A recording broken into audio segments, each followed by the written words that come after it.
There are moments in life when God whispers, not loudly, not boldly, but in a tone so sacred that only the soul can hear it. And one of those whispers says, not everything I show you is meant to be shared, because some things, some visions, some wounds, some dreams are so spiritually charged that exposing them to the wrong people destroys their power.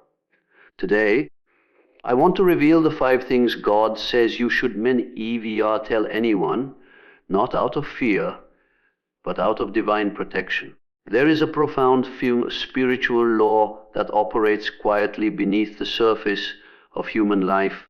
The most powerful visions are the ones protected by silence. When a long-term dream is revealed too early, to the wrong person, or in the wrong environment, it loses a kind of sacred energy. It becomes open to judgment, criticism, comparison, doubt, and subtle sabotage. And the truth is, most people are not equipped to see what you see, simply because the vision was never given to them in the first place. Your long-term vision is not just a plan, it is a spiritual blueprint. It is a whisper from the unseen realm, a seed placed in your inner world long before its physical form appears. And the moment you speak it aloud, especially to those who lack the spiritual maturity or emotional depth to understand it, you risk exposing it to a destructive force, the energy of disbelief. When someone hears a dream they cannot comprehend, their instinctive reaction is to shrink it down to the size of their own worldview. They cannot imagine the magnitude of your destiny, so they measure it by the limits of their own experiences. They respond with skepticism disguised as advice. They smile politely but inwardly dismiss you. They project their fears onto your path, subtly infecting your belief with uncertainty. Most people fear what is unfamiliar. They fear what challenges them. They fear what requires faith. And your long-term vision, especially if it is big, bold, or transformative, becomes a threat to the boundaries of their understanding. Not out of hate, but out of human limitation. And every time you discuss your vision with people who cannot carry it, you drain its life force. There is also a psychological truth. The brain releases dopamine when you talk about your goals, making you feel momentarily rewarded as if you've already accomplished something. This false reward can weaken your discipline. You feel as though progress has been made simply because you shared the idea. Instead of building it, you begin to talk it away. This is why the most successful creators, thinkers, leaders, and spiritual seekers work quietly. They understand that silence is not secrecy. Silence is strategy. Your long-term vision needs time in the dark, the same way a seed needs darkness to germinate. The soil protects it from wind, footsteps, and premature exposure. If you were to dig it up every day to check its progress, it would never grow. The same principle applies to your destiny. Every time you pull it out of your soul and expose it to people who cannot nurture it, you interrupt its growth process. Another danger of sharing your long-term vision is the emotional impact of other people's reactions. Some will minimize it because they envy the magnitude of what you're capable of. Some will criticize it because it reminds them of what they never pursued. Some will subtly discourage you, not out of malice, but because they fear losing the version of you they are comfortable with. When your dream threatens to change your identity, it threatens their relationship with you. And then there are those who simply do not want you to rise. Your progress exposes their stagnation. Your ambition reveals their complacency. Your courage highlights their avoidance. Such people will never openly attack your dream. Instead, They plant tiny seeds of doubt. Are you sure? Isn't that too risky? What if it doesn't work out? Words that seem harmless but carry enough weight to derail a fragile beginning. Your long-term vision is a contract between you and the divine forces shaping your path. It is not meant for public scrutiny. It is not meant for casual conversation. It is not meant for validation from people who cannot see the world beyond the surface. Protect it the way you would protect something living, something still growing, something that hasn't yet found its strength. There will come a time when the vision matures, when its roots are deep, its structure firm, its presence undeniable. Then it will no longer need protection. It will stand on its own. But before that day arrives, silence is your shield. Silence is your guardian. Silence is the womb in which your destiny takes shape. There is a quiet truth about human nature that many learn only after being wounded.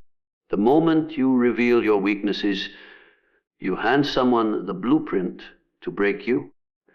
Not everyone who smiles at you has your best interests at heart. Not everyone who listens to you is listening with compassion. And not everyone who asks what's wrong wants to help you heal. Some just want information they can use later, information that gives them leverage, information that turns your vulnerability into their advantage. Your weaknesses are the most sensitive, unguarded parts of your inner world. They are the soft spots formed by past pain, hidden fears, emotional patterns, and internal wounds. They are the places where you have been cut before. The place is still tender, still healing, still raw. And when these fragile parts of your soul are shared too freely with the wrong people, they become exposed points of entry. They become open doors for manipulation. They become targets for those who sense they can influence or destabilize you. People often present themselves as safe listeners, but human motives are layered. Some are curious, not caring. Some are sympathetic, not loyal. Some appear supportive, but secretly observe your vulnerabilities like cracks in armor.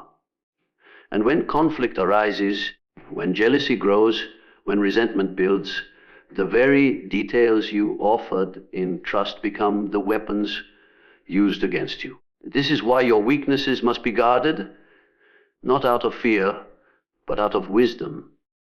Strength is not only about power, it is about protection. There is strength in knowing what to keep within, what to hide, and what to reveal only to those who have proven themselves worthy over long seasons, not fleeting moments. There is also a psychological truth. People instinctively treat you based on the vulnerabilities they know about.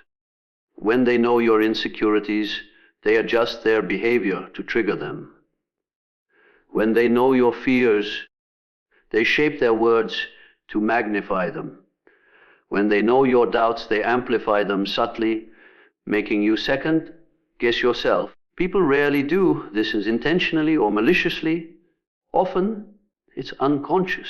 Human beings naturally gravitate toward behaviors that give them a sense of control or emotional advantage. Your weaknesses create that opening. On a deeper level, sharing your weaknesses too soon can create unhealthy emotional dependence. When you expose your inner fragility, you invite others to take on the role of rescuer, healer, or fixer. And once they adopt that role, they often expect something in return: obedience, loyalty, gratitude, compliance. What starts as comfort can become control. What begins as support can become subtle domination. When someone knows you feel unworthy, they use flattery to manipulate. When someone knows you fear abandonment, they threaten distance. When someone knows you struggle with confidence, They withhold validation to keep you unsure. Your weaknesses must be understood by you before they are exposed to anyone else. You must know their roots, their triggers, their patterns, their impact. Self-awareness strengthens your internal fortress. When you understand your own vulnerabilities, they lose their power to blindside you. But when someone else understands them before you do, you become emotionally dependent, easily influenced, and easily destabilized. There's another danger people change. Someone who is safe today may not be safe tomorrow. Emotional bonds shift, relationships break, loyalty fades, intentions sour. If someone's feelings toward you ever shift, the weaknesses you shared in trust remain in their memory. They cannot know what you told them, and in moments of anger, conflict, or disconnection, even a kind-hearted person may use something against you that they never intended to. Human beings react emotionally when hurt, and in emotional reactions, logic disappears and memory becomes a weapon. Protecting your weaknesses is not about isolation. It is about discernment. There are rare souls, very rare, who can handle your fragile truths without misusing them. Those individuals are usually few, perhaps a mentor, a deeply trusted partner, or someone who has proven loyalty through both silence and storms. But the world at large, acquaintances, co-workers, friends of now, people who come and go, these are not the ones who should be trusted with the softest parts of you. Strength is not the absence of weakness. Strength is the ability to guard what is delicate until you yourself have fortified it. Your weaknesses are sacred because they are the places where transformation begins. They are the very spots where growth takes root, where healing occurs, where self-awareness blooms. Sharing them recklessly is like exposing an unhealed wound to the wind. It stings, it infects, it reopens. Hold your weaknesses with sacred care. Let only time, healing, and inner wisdom decide when and to whom they may be revealed. There is a silent and sacred journey that every human being must walk alone, the journey of healing. It is internal, personal, intimate, and deeply vulnerable. And one of the greatest mistakes people make is revealing what they are healing from to those who've neither the capacity nor the purity of heart to hold that truth gently. Healing is a spiritual surgery, and the recovery room of your soul must remain private. When you expose this process prematurely, you slow your own restoration, and sometimes you even reopen the wounds you were trying to close. Healing is not a performance. It is not meant to be narrated, broadcasted, or explained to those who cannot understand the depth of your pain. Some people ask about your wounds not because they care, but because they're curious. Some want information, not insight. Some want to study your pain, not support your growth. And when you tell them what you are healing from, you give them access to a part of you that is still fragile, still unsteady, still forming new strength. Your healing journey is where your spirit becomes tender again, where your heart stitches itself together, where your mind rewrites the stories that once broke you. This process requires silence because silence is stabilizing. Silence gives your soul room to breathe. Silence shields the vulnerable phases of transformation from being interrupted or misinterpreted. When you share what you are healing from, you invite opinions, assumptions, judgments, projections, and emotional noise from people who do not understand the complexity of your inner world. Healing requires clarity, and outside voices, especially the wrong voices, can cloud your path. Someone may tell you you're overreacting, minimizing what you went through. Someone else may dramatize your story, making it heavier than it is. Others may compare your pain to their own, turning your healing process into a competition of suffering. Every one of these reactions interferes with your ability to navigate your emotional landscape with precision and honesty. Another danger lies in the fact that some people benefit from your brokenness. They prefer you wounded because wounded people are easier to influence, easier to silence, easier to control. When you start healing, you begin to rise. You start seeing clearly. You begin setting boundaries. You become less tolerant of manipulation and more aware of emotional patterns. And anyone who once relied on your weakness will feel threatened by your recovery. If they know exactly what you're healing from, they will know where to attack, what to trigger, how to destabilize you. This is why your healing must happen quietly. Healing also involves making mistakes, falling back into old habits, confronting difficult memories, and being emotionally inconsistent. This is natural. It is part of the process. But when you share your healing journey with others, you place yourself under their scrutiny. Suddenly your progress becomes something they evaluate. Your setbacks become something they question. Their expectations become another burden you never asked to carry. Healing should never be performed for an audience. It should only be done for the self. And there is an even deeper truth. Not everyone is spiritually qualified to witness your rebirth. Some people cannot hold space for your pain because they have not confronted their own. Some cannot understand your journey because they avoid their own healing. When you share what you're recovering from, you often speak to people who have no language for emotional depth. The result is misunderstanding, invalidation, or premature advice that damages more than it helps. Your healing demands privacy the way a seed demands soil. If that soil is disturbed, the seed cannot grow. Healing is delicate, sacred, and transformative. It requires stillness, introspection, and the absence of external intrusion.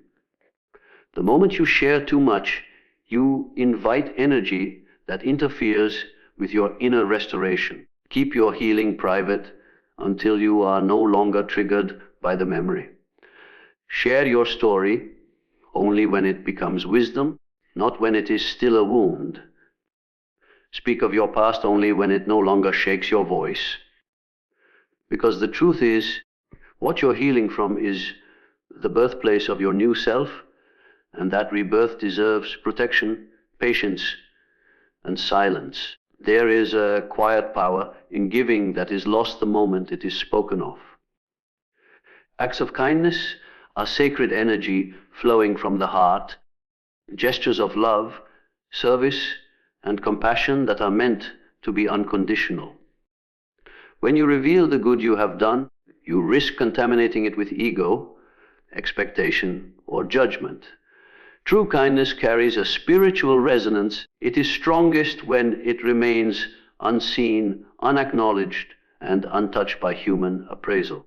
Every act of kindness is a reflection of the divine principle within you. It is a vibration that elevates not only the receiver, but also the giver. When kindness is shared for recognition, the energy shifts. It becomes transactional. The intention is no longer pure. It is transformed into currency for approval, praise, or validation. And even subtle hints of what you have done can create a ripple effect that diminishes the spiritual potency of the act. Human nature complicates the purity of giving. Many will respond to a revealed act of kindness with comparison, resentment, or manipulation. Some may feel guilt for not matching your generosity. Others may take your kindness for granted, using it to justify their own lack of action. and some will even twist your good deeds into a means of control, reminding you of what you did to bind you in expectation.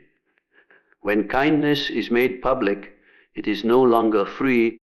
It becomes entangled with human ego, opinion, and social power dynamics. Kindness that is quiet grows quietly, like a tree whose roots dig deep before its branches ever touch the sky. That the energy invested in giving is strengthened in secrecy. When you do good without announcing it, you create a feedback loop with the universe. The reward comes in unseen ways, subtle blessings, spiritual alignment, and inner peace that cannot be measured or taken away. Public recognition may bring temporary satisfaction, but it also opens the door to envy, manipulation, or even resentment from those who are not aligned with the purity of your heart. Furthermore, when you share your acts of kindness, it creates a subtle ego attachment to the act itself. You may unconsciously begin to measure your worth by how much you give, how visible your generosity is, or how it is received by others. This attachment reduces the freedom and authenticity of giving. True generosity does not keep score, and it does not require acknowledgement. When spoken of, it risks becoming a performance rather than a natural expression of your inner goodness. There is also a spiritual principle. At work, energy responds to energy. When kindness is performed silently, it multiplies. It travels without barriers, finding those who need it most, even if you are unaware of the impact. But when kindness is announced, it is limited by perception. The energy is filtered through human judgment, and its transformative potential is diminished. The universe responds to sincerity, not to publicity. Consider the subtle dangers of sharing your good deeds. Someone may perceive your actions as boastful, interpreting intention through their own lens of insecurity. Others may expect similar acts from you in the future, creating unspoken obligations that constrain your freedom. Some may even challenge your integrity, questioning your motives or interpreting your kindness as manipulation. Every time you reveal your acts, you open yourself to scrutiny, misunderstanding, and the imposition of external standards upon your inner generosity. True kindness requires detachment from recognition. It requires a heart that gives without expectation of reciprocity. It requires a mind that understands the quiet alchemy of service. The more unseen it is, the more potent it becomes. Every act of kindness you keep sacred grows roots in your character, strengthens your moral and spiritual integrity, and aligns you with the subtle energies of the universe that reward authentic giving in ways beyond human comprehension. This is why the wise protect their acts of kindness. They do not advertise them. They do not seek acknowledgement or applause. They understand that what is given freely, without fanfare or explanation, holds a power that words cannot touch. In silence, generosity becomes a force that transforms quietly, profoundly, and permanently, touching lives and circumstances in ways that cannot be measured or controlled. There are moments in life that cannot be explained by logic, moments where something beyond the visible world touches you, guides you, warns you, or awakens a part of your soul you didn't even know was asleep. These spiritual encounters are rare, intimate, and transformative. They are the private language between your spirit and the divine. And because they are so sacred, so deeply personal, so uniquely tailored to your inner journey, they are not meant for everyone's understanding. Some experiences are meant to be lived, not discussed. Some revelations are meant to shape you silently, not debated or analyzed by those who have never tasted such depth. When you share your spiritual encounters with the wrong people, you invite disbelief into an experience that requires faith. What is holy to you may appear absurd to others. What shook your soul may sound like exaggeration to someone whose inner world has never been awakened. What uplifted you may be dismissed by someone who fears what they cannot explain. And when disbelief touches a sacred experience, it can weaken the spiritual imprint it left on you. Spiritual encounters operate on a frequency not everyone is tuned to. Some people hear only with their mind, never with their spirit. They analyze, dissect, and rationalize things that were meant to be felt, not understood. Sharing your encounters with such individuals is like playing a divine melody for someone who is tone deaf. They will not hear what you hear. They will not feel what you felt. Instead, they will project their disbelief onto your truth. And if you're not careful, their skepticism becomes your doubt. Another reason to guard your spiritual encounters is that these moments often come during seasons of transition. Times when your soul is fragile, sensitive, and open. You may receive signs, dreams, insights, or intuitive downloads that guide you toward a new phase of your life. The spiritual realm often communicates in whispers, nudges, and synchronicities that are easily dismissed by those who rely only on the physical world. Sharing these whispers too soon invites opinions that can drown out the guidance you were meant to follow internally. Some people, out of ignorance or fear, may label your experiences as strange, delusional, or dramatic. Humans fear what they cannot categorize. If your revelation doesn't fit into their limited worldview, they may try to shrink it to something they can understand. When they do this, they are not diminishing the experience itself. They are diminishing your relationship to it. And that internal shift can disconnect you from the guidance you were meant to receive. There is also a spiritual principle at work. Revelation requires protection. Not every spiritual experience is meant to be shared because some insights are still unfolding. They are seeds planted in the soil of your consciousness, and like all seeds, they need darkness to grow. If you expose them prematurely to the light of public opinion, they may wither before they ever bloom. Some things bloom only in silence. Your spiritual encounters also reveal the state of your soul. Your struggles, your breakthroughs, your questions, your vulnerabilities, speaking about them openly exposes parts of you that are still transforming. And when something is still transforming, it is fragile. People may attach their own interpretations to your experience, inserting their biases, fears, or beliefs into something that was never meant for them.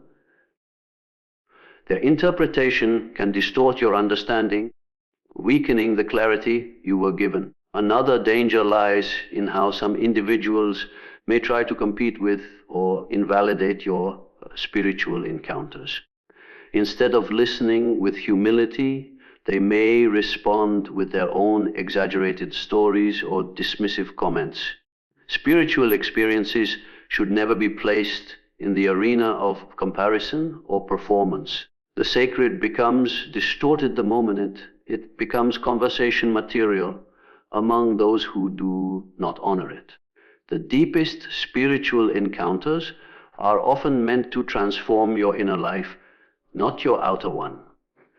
They shift your perception, realign your path, awaken your intuition, heighten your awareness, and deepen your connection to the unseen. These shifts are internal.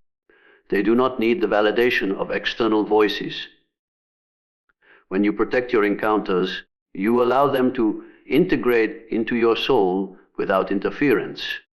There will always be a time when you can share parts of your spiritual journey, usually long after the experience has matured and rooted itself within you. But in the beginning, when the experience is still fresh, still humming with divine energy, still shaping your inner world, it requires silence, solitude, and reverence. Some truths are too sacred to speak aloud. Some encounters are meant to be held in the deepest chambers of the soul, where they can continue guiding you without delusion or doubt